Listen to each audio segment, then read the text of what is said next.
पंजाब में आज शोबे चशम के 70,000 मरीज सामने आ गए हैं। मर्ज बढ़ने पर सूबे के स्कूलों में इतवार तक छुट्टियां दे दी गई हैं।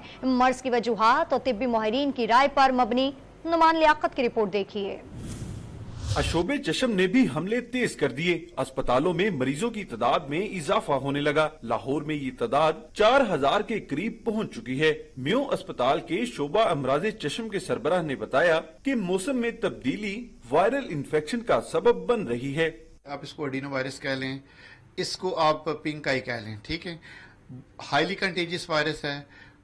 ये जो हॉट ह्यूमन क्लाइमेट है, इसकी जो ग्रोथ, रेप्लिकेशन और स्प्रेड और प्रोलिफरेशन में बड़ा साजगार है। पेशेंट के लिड्स स्वोलन थे, शदीद सुर्खी, शदीद दर्द, पानी निकलना और फन बॉडी सेंसेशन।